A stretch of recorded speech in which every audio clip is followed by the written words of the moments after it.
नमस्कार दोस्तों, स्वागत है आपका आपके अपने YouTube चैनल अन्वित शिक्षा में। आज हम करने वाले हैं क्लास 12 अभिव्यक्ति और माध्यम टर्म 2 का आपका लास्ट टॉपिक नाटक लिखने का व्याकरण। इससे पहले के 4 टॉपिक कैसे लिखे कहानी, पत्रकारीय लेखन, विशेष लेखन और नए और अप्रत्याशित विषयों पर लेखन, उन सब पर मैंने आपके लिए मोस्ट इंपॉर्टेंट क्वेश्चन आंसर्स का वीडियो तैयार कर दिया है। और अगर आपने अभी तक मेरा वीडियो नहीं देखा है तो आप डिस्क्रिप्शन बॉक्स में जाकर जरूर देखें। आज हम इस वीडियो में कवर करेंगे नाटक लिखने का व्याकरण टॉपिक के मोस्ट इंपॉर्टेंट क्वेश्चन आंसर जो आपके एग्जाम की दृष्टि से बहुत महत्वपूर्ण है। तो चलिए हम शुरू करते हैं। पहला क्वेश्चन, नाटक किसे कहते हैं या नाटक क्या होता है?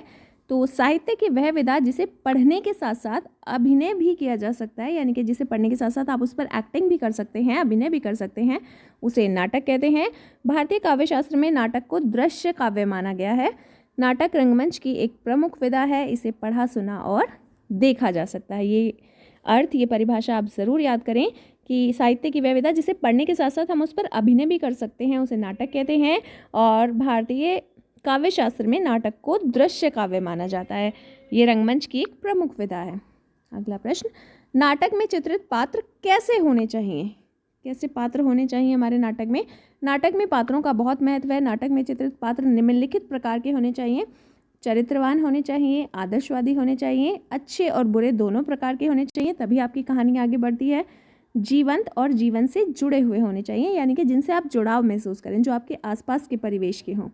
सामाजिक परिवेश से जुड़े होने चाहिए और कथानक से संबंधित होने चाहिए। ये सभी 6 पॉइंट नाटक के पात्र कैसे होने चाहिए। अगला प्रश्न, नाटक की भाषा शैली कैसी होनी चाहिए? ये भी मोस्ट इंपॉर्टेंट क्वेश्चन है आपका। नाटक की भाषा शैली कैसी होनी चाहिए? सरल और सहज होनी चाहिए, स्वाभाविक और प्रसंग अनुकूल होनी चाहिए, पात्र अनुकूल होनी चाहिए, विषय अनुकूल होनी चाहिए, संवादों के अनुकूल होनी चाहिए और सरस होनी चाहिए। राइट, पात्र अनुकूल, चरित्र अनुकूल, विषय अनुकूल, संवादों के अनुकूल, स्वाभाविक, प्रसंग अनुकूल, सरल और सहज, और साथ में सरस भी होनी चाहिए। सरस यानी मीठी। अगला प्रश्न आपका, नाटक और साहित्य की अन्य विधाओं में क्या अंतर है? संक्षेप में बताइए, यानी कि नाटक और साहित्य की जो दूसरी विधाएं हैं इनमें क्या अंतर होता है वो हमें बताना है। तो क्या अंतर है? नाटक को दृश्य काव्य कहा जाता है, किसी अन्य विधा को नहीं, यानी कि दृश्य काव्य सिर्फ एक विधा है और वो है नाटक। किसी भी अन्य विधा को दृश्य काव्य नहीं कहा जाता। नाटक रंगमंच की एक विधा है, जबकि अन्य विधाओं के अंतर्गत कोई रंगमंच नहीं आता। नाटक का अभिनय होता है, जबकि अन्य विधाओं का अभिनय नहीं होता। नाटक को पढ़ा सुना और देखा जा सकता है, यानी कि ये तीनों फैसिलिटीज़, ये तीनों सुविधाएं सिर्फ नाटक में उपलब्ध हैं। आप पढ़ भी सकते हैं, देख भी सकते हैं और सुन भी सकते हैं, जबकि अन्य विधाओं में केवल पढ़ा या सुना जा सकता है। नाटक में अभिनय का गुण विद्यमान है, जबकि अन्य विधाओं में ये गुण नहीं होता। नाटक का संबंध दर्शकों से है, अन्य विधाओं का संबंध पाठकों से है, क्योंकि नाटक को दर्शक देखते हैं जबकि अन्य विधाओं को हम पढ़ते हैं। नाटक एक दर्शनीय विधा है, दर्शनीय यानी इसे देखा जा सकता है, जबकि जो अन्य विधाएं हैं वो पठनीय विधाएं हैं, यानी कि उनको पढ़ा जाता है। राइट, बहुत ही आसान अंतर थे, आसान भाषा में दिए हुए थे, मुझे लगता है आपको आसानी से समझ आ गए होंगे। अब दोस्तों, ये जो आ रहा है आपकी स्क्रीन पर मोस्ट इम्पॉर्टेंट क्वेश्चन है ये, और अक्सर पूछा जाता है आपके एग्जाम में। नाटक के विभिन्न तत्वों पर प्रकाश डालिए। तो चलिए हम करते हैं विभिन्न तत्व। पहला तत्व है कथानक या कथावस्तु। नाटक में जो कुछ कहा जाए उसे हम कथानक या कथावस्तु कहते हैं। ये नाटक का सबसे महत्वपूर्ण तत्व है। इसी के आधार पर नाटक को आरंभ, मध्य और समापन 3 भागों में बांटा जाता है, यानी कि सबसे इम्पॉर्टेंट क्या है? कथानक। इसके बाद आपका आता है पात्र योजना या चरित्र चित्रण। ये नाटक का महत्वपूर्ण तत्व है। पात्रों के माध्यम से ही नाटककार कथानक को गतिशीलता देता है, यानी कि हमारा जो नाटक है वो पात्रों के माध्यम से ही आगे बढ़ता है। इनके माध्यम से ही नाटक का उद्देश्य स्पष्ट होता है। नाटक में एक प्रमुख पात्र और अन्य उसके सहायक पात्र होते हैं, यानी कि जिसके आसपास पूरा नाटक बुना जाता है। जो एक नायक या नायिका जो भी है वो प्रमुख पात्र होता है और बाकी जो लोग होते हैं वो सहायक पात्र होते हैं। प्रमुख पात्र को नायक या नायिका कहते हैं। अगला पॉइंट, अगला तत्व हमारा संवाद योजना या कथोपकथन। संवाद जितने प्रभावशाली होते हैं, नाटक अपने आप उतना ही सफल बनता चला जाता है। संवाद का शाब्दिक अर्थ है परस्पर बातचीत अथवा नाटक में पात्रों की परस्पर बातचीत को हम संवाद या कथोपकथन भी कहते हैं। संवाद योजना नाटक का प्रमुख तत्व है, इसके बिना नाटक की कल्पना भी नहीं की जा सकती।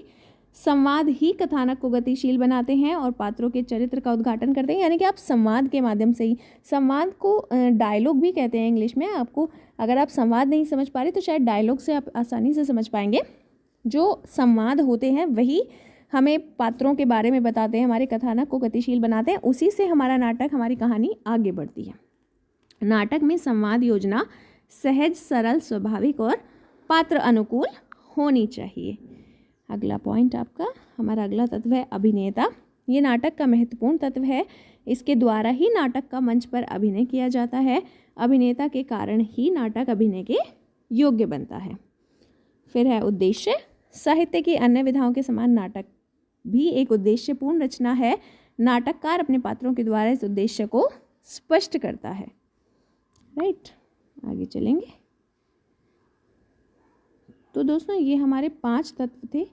एक बार मैं दोबारा से आपको रिवाइज कराना चाहूँगी। कथानक या कथा वस्तु, पात्र योजना या चरित्र चित्रण, संवाद योजना या कथोपकथन, अभिनेता और उद्देश्य। आगे हम चलेंगे। नाटक में स्वीकार एवं अस्वीकार की अवधारणा से क्या तात्पर्य है, यानी कि नाटक में स्वीकार या अस्वीकार का क्या मतलब होता है। नाटक में स्वीकार के स्थान पर अस्वीकार का अधिक महत्व होता है। याद रखें, इंपॉर्टेंट लाइन है, स्वीकार के स्थान पर अस्वीकार का अधिक महत्व है। नाटक में स्वीकार के तत्व आ जाने से नाटक सशक्त हो जाता है।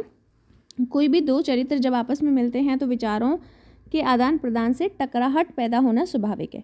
रंगमंच में कभी भी यथास्थिति को स्वीकार नहीं किया जाता। वर्तमान स्थिति के प्रति असंतुष्टि, छटपटाहट, प्रतिशोध और अस्वीकार जैसे नकारात्मक तत्वों के समावेश से ही नाटक सशक्त बनता है। यानी कि दोस्तों यहाँ पर जो कहने की कोशिश की गई है वो ये है कि अगर हर चीज़ को हम आसानी से स्वीकार कर लेंगे किसी भी नाटक में कि जैसा हो रहा है वैसा ठीक है, तो नाटक उतना अच्छी तरीके से आगे नहीं बढ़ेगा, उतना प्रभावशाली नहीं बनेगा।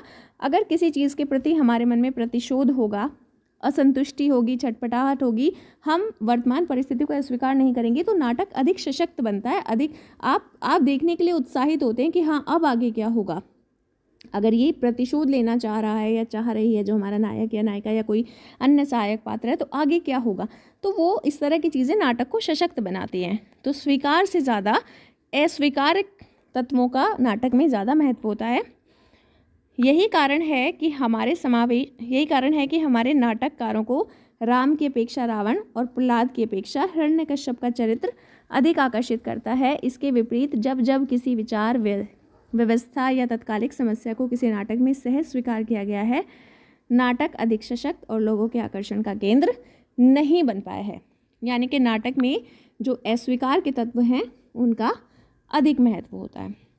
कथानक को कितने भागों में बांटा गया है? कथानक को 3 भागों में बांटा जाता है, आरंभ, मध्य और समापन या अंत।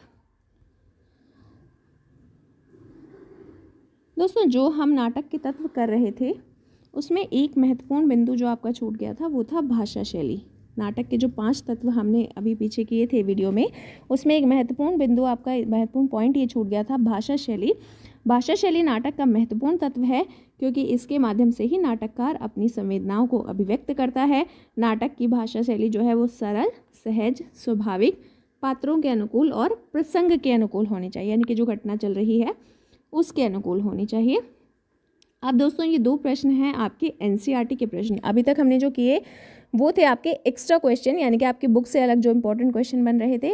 अब ये दोनों क्वेश्चन आपके एनसीईआरटी के क्वेश्चन हैं, तो इन्हें भी आप ज़रूर करें क्योंकि अक्सर एनसीईआरटी से भी प्रश्न पूछ लिए जाते हैं।